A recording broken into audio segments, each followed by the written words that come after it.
Salut à toi, aujourd'hui j'aimerais te parler de qualité versus quantité.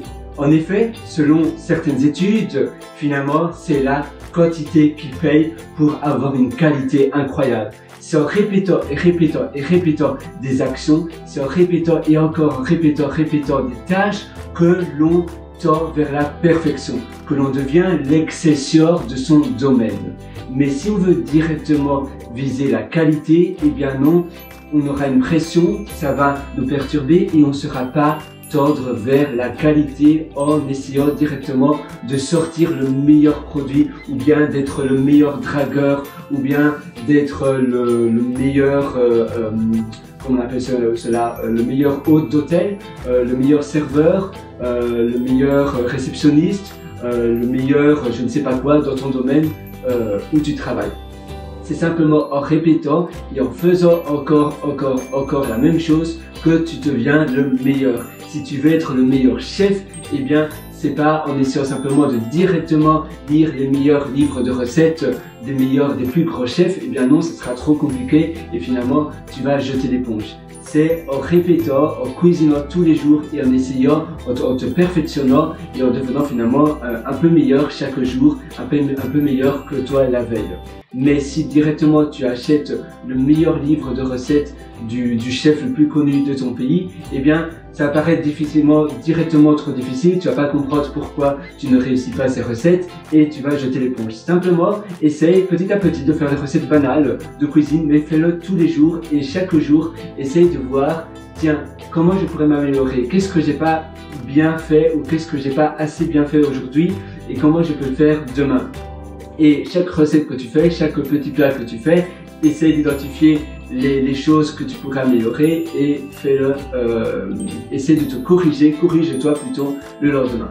Il y a deux études qui ont montré, donc ces deux études ont vraiment bien démontré que la qualité finalement ne paye pas si tu vises directement la qualité, mais c'est la quantité. Il y avait deux groupes d'élèves de poterie. Il y a un groupe qui devait finalement faire un beau vase, mais le plus beau vase, et l'autre groupe devait simplement faire le plus grand nombre de vases en poterie. Donc c'était un cours d'atelier de poterie et un devait simplement faire un seul vase, mais le plus beau vase.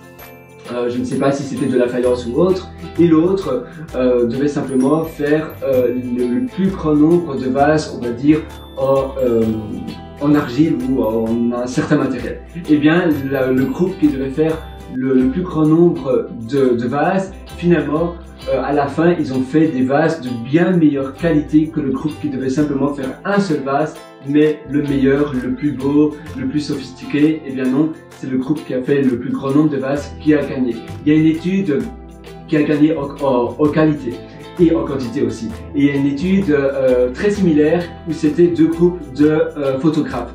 Un groupe devait faire le plus grand nombre de photos et l'autre devait simplement faire une seule photo, mais vraiment la photo waouh, la photo incroyable. Et bien finalement, le groupe, ils ont constaté que le groupe qui faisait le plus grand nombre de photos ont aussi gagné en qualité et finalement les dernières de leurs photos étaient de qualité meilleure que le groupe qui devait simplement faire une seule photo, mais une photo exceptionnelle. Parce qu'en effet, quand tu répètes et encore répétant la même chose, eh bien tu te perfectionnes.